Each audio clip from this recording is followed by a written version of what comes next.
Ladies and gentlemen, I'm meadsy69. Welcome back to the channel. Now, update 9.1. Of course, update 9 isn't even out yet for probably another week or so.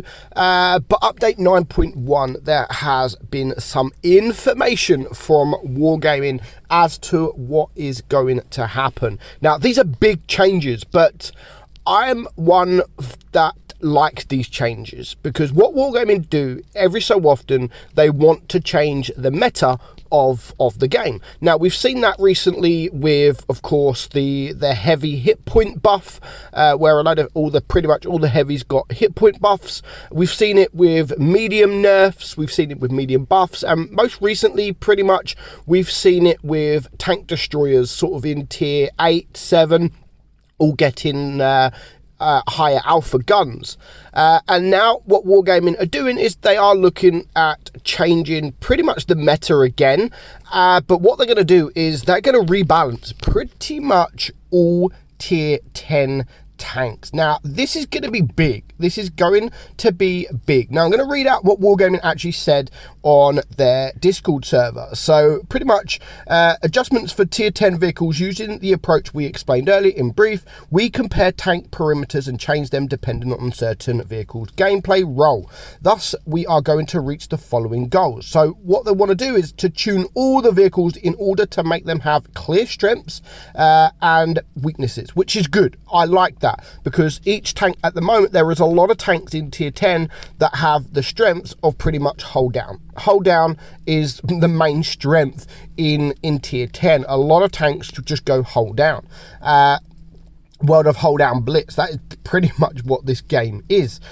So to vary tanks within the same class and to make them differ more. I like this because, again, there are so many tanks out there that are the same kind of gameplay. That is the same kind of gameplay, and Wargaming want to change that up, which is a good thing. It is a good thing because it means you have more variety in tanks to play with all different strengths and all different weaknesses. So to bring new experience, since some tanks will be played different. Again, that is good. That is very, very good. So almost all tier 10 tanks will be rebalanced, i.e. some perimeters will be buffed and some of them will be nerfed. The full list of changes is quite huge, and we'll share it by the update 9.1 release. Of course, we will bring you all the information when we get it. That won't be yet. That will probably be an open test 9.1 when it comes. So there are a few changes that Wargaming have already stated. Now, some of these I probably agree with, some of them I don't. But let's have a look at these changes. So, of course, the first one is this tank on the screen, the AMX-50B. So the AMX-50B, the clip gets 4th shell. The clip gets a 4th shell, single shot damage, accuracy, aim time, and lower frontal turret armor. So it's getting an extra shell. So this tank's getting an extra shell, but the single shot damage, the accuracy, the aim time, and the lower frontal turret armor are getting nerfed. Now, I don't agree with this one. Of course, the only other tank really that compares to this is the T57. Now, yes, they are both heavies, they are both auto-loaders, but they're still both already played completely different. Yes, they're two similar tanks, but very different, if you know what I mean. The 50B is quick, you could play it as a medium, and the T57 is more of a heavy tank, a bit slower. So, yeah, I don't really agree with this change. Yeah, it will be nice to add the 4th shell, but is there any point? Because now you're having an extra shell, but you're doing lower alpha. So in total, the 4 shells that you're sending out, that you're shooting, will probably equal what the 3 shells sends out now.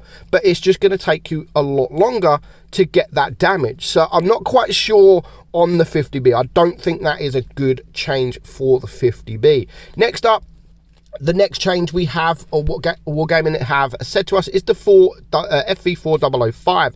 Now, again, just like the 50B, this is getting a 4th shell added to the clip. The AP shell penetration is increased, so your AP currently sitting, let's have a look, if we go to the stats, your AP is sitting at 280 millimeters. So that's going to get buffed, which is good. That is good. You're getting a penetration buff. The interclip reload time gets reduced. Now, for this, I'm not quite sure, because well, I think it will be good, because of course now the shell reload time is 3 seconds, so that will probably go down to 2.5. I doubt it will go down to 2. I'm not 100% sure yet. It could go down to 2. It might full well go down to 2, so on this tank, I think that is actually a good buff. So you're getting the 4th shell. Of course, because of the 4th shell, just like the 50B, the damage is less. So at the minute, it does 460. Maybe it will do 400, something like that. Maybe 360. I don't know. I can't see it being too much lower. Again, yes, it's going to take you more time to get that extra shell out. But of course, you've got to remember, with this tank, you also have that consumable, which reduces the shell reload time by 30%. That will help massively with the FV4005. Obviously, the 50B doesn't have that. So the FV4005 overall, I think, isn't a bad change. But again, I don't really see the point of changing the FV4005, because there's no other tank destroyer that really plays like the 4005. Like, this is the whole point of these buffs, to make tanks play differently from one another. Now, this tank doesn't play like any other tank destroyer, so I don't understand this this buff nerf, this change for the FV4005. Next up, we move over to a medium tank. Now, again, I'm not too sure about this, because what Wargaming are pretty much showing us right now are tanks that are played not the same as any other tank. Like, the 50B doesn't really play like any other auto-loader heavy. The FV4005 doesn't play like any other tank destroyer. And the E50M, it doesn't really play, yeah, it plays similar, but there's nothing really like it out there with the E50M, sorry. I don't understand some of these changes. So with the E50M, the APCR, the main shell of this, is going to go to AP. So the APCR is gone, AP will replace it, the heat will stay the same. DPM will in fact get higher, which is good. The DPM is going to be higher. The DPM is already good on this tank, 3,300. Of course, it's not like the other tanks, which is around 3,500, like the Object 140, the T62, etc. So it does have less DPM than the rest. So I'm assuming that will go to around 3,500. The accuracy is being decreased, which the accuracy already is good. The accuracy is really, really good at 0.272. So that's really good, but that is being nerfed a little bit. I don't know how much. And the single shot damage is getting decreased as well. So of course, it's not going to have a 350 alpha. I'm assuming it's probably going to have around about a 310. But then having around about a 310 or 300, surely that's then going to make it more playable, like more similar to the T62s and the Object 140s.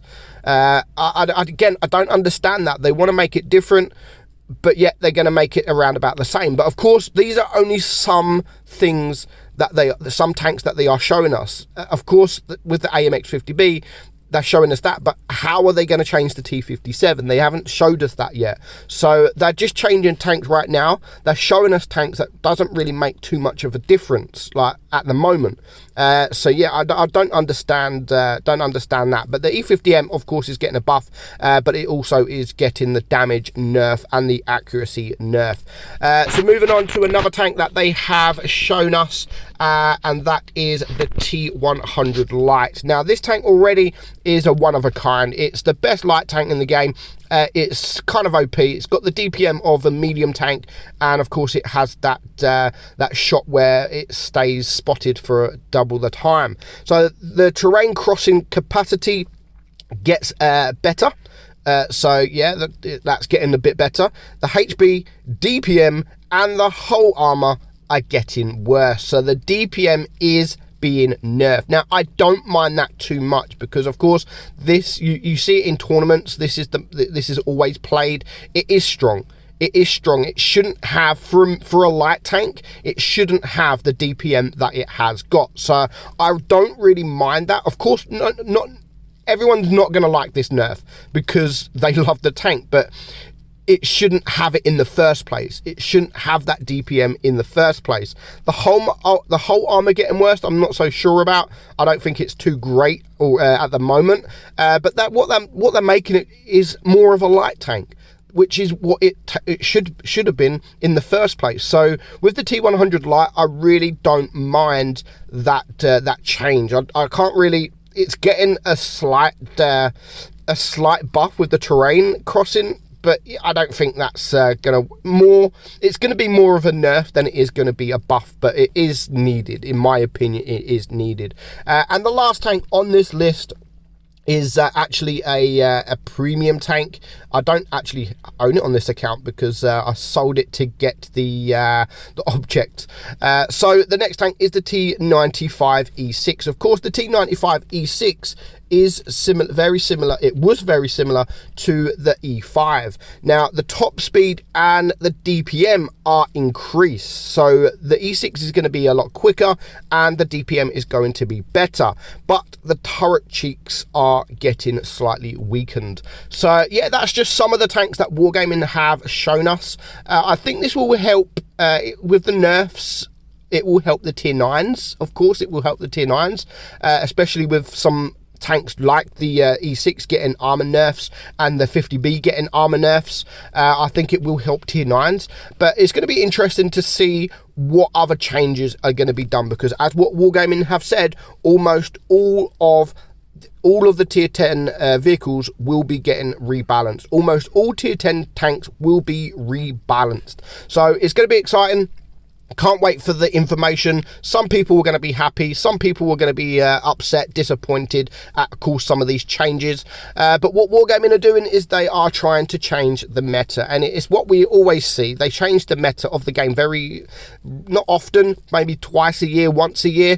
And that's what they're doing. The meta change is coming up in 9.1. So it's going to be exciting. Let me know what your thoughts are on these balance changes in the comments below. As I've said, some are going to be good, some are going to be bad, but we'll get used to them. We always do. I mean, things like the E5, I'm hoping it gets more of a buff because it got nerfed and not many people play it anymore. And that is exactly the same as the FV215B. Hopefully it gets more of a buff than it does a nerf. So I hope you enjoyed today's video, guys. I'll be back later with some hold my beer, hold my kebab. So stay tuned for that. And I will see you all soon. Bye-bye.